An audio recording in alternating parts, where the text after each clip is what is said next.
topic because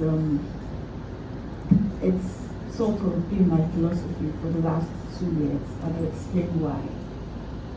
I've always been a very ambitious person. So immediately I finished my final exams 2 years ago, I got a job immediately. I did not live in Lagos, so I moved to Lagos immediately because of that job. I had to start running to find a suitable accommodation that was close enough to the office. And then it was a very high pressure environment for me. I wasn't used to that system, and a lot of things were happening at the same time because I still had to finish my final project in school and a couple of things. And so the first thing that happened is that I started bleeding excessively. That's menstrual cycle. And so I would menstruate for up to 21 days. And that was the first thing that happened to me.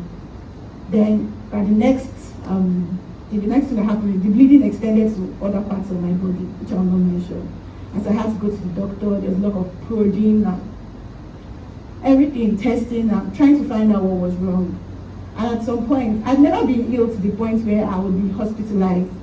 At some point, I was in the hospital, and I was there, and one day in the hospital, I felt like I was going to die.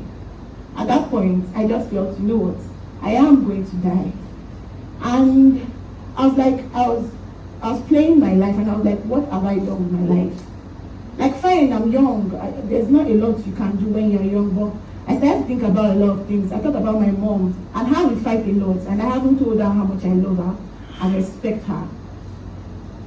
I thought about my brothers, which mean the world to me, that what would happen to them. I thought about how I've never taken alcohol because I was very, prim and proper, do everything. And I thought about a lot of things that I had not done just because I felt like, oh, I have to live my life.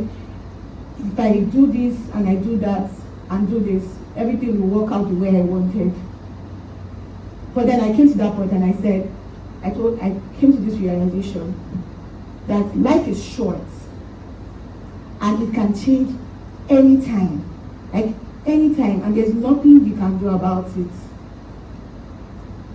because you only live once. I survived, as you can see, I'm here, I'm fine, looking beautiful and everything. And so I decided to make a choice then that I was going to live my life to the fullest. Take every single day like it's another party. Just enjoy the ride. But at the same time, be there for those who love me. Tell them how much I love them. Be resourceful to them. Because at the end, those were the things I was asking for myself, that what have I done that would make my life matter. You only live once is not an excuse to live dangerously. That's not what it means. You only live once is a reminder that life is short. Like, it can change at any time. And so you have to enjoy it as much as you can within your convictions. And so since then, I've done a lot of things that I would not have done if I hadn't had that experience. I still don't really take alcohol because I don't like it. I don't see what people get in that, to be honest. But there are other things I can do. There are some consequences of my sickness. For example, till today I can't take ice cream.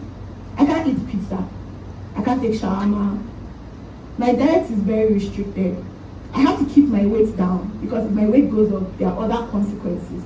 So people think, oh, I'm like this because I want to be. I like food, but I can't eat past a particular because of my health. But other people can. And so I have lost that opportunity. And so that is some form of death, to be honest, because you can't enjoy that. So you only live once. And that's what I'm here to remind you of. That take every day like it's another day to explore. Enjoy it. Tell the people around you that you love them. Be resourceful. Look for how you can impact your immediate environment. You don't have to change the world. But I just need to remind you, you only live once.